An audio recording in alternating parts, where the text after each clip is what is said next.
Somebody who is an empath feels physically and emotionally and mentally feels the emotions and physical pain and everything else of somebody else.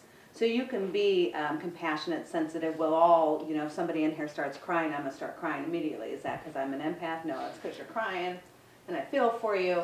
But if I start to physically feel the way that your throat starts to shut down when you start to cry, or I feel angry all of a sudden and I notice my muscles tensing, or I walk into a room that maybe a fight just happened, now it's not there but I know I'm angry. That would be what an empath would be.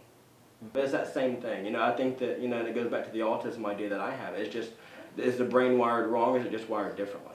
You know, everybody has a sixth sense, you know, but how easy is it for one to connect to it than it is for somebody else? And I think it goes into that person.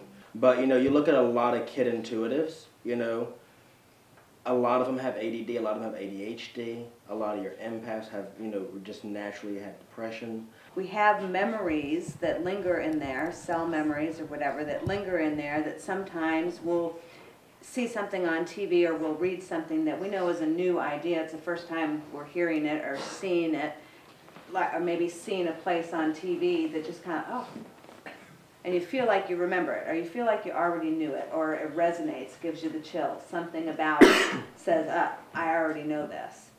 But then sometimes your memories can come back so strong, like that. My daughter said to me once, when she was in the tub, so this might be a funny thing to think about, but she said to me, and she was probably 3 or 4 years old too, and it's the one and only thing she's ever said, nothing anymore, one sentence was, "Do you remember when I was your mom?"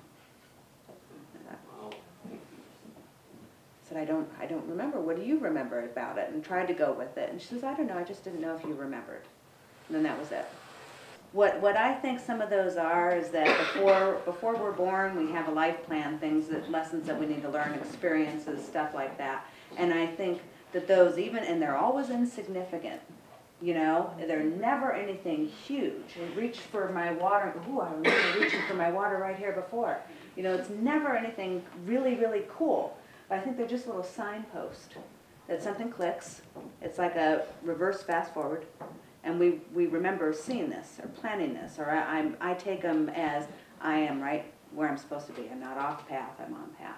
Lots of stories. I'm sure you've all heard the story about the little boy who had vivid memories of being a pilot during World War II or something, and his buddy and him being killed, and all these memories that were coming back to him. When that happens with a kid, what you're supposed to do, supposedly, is when they're sleeping, because they don't know that it's not happening.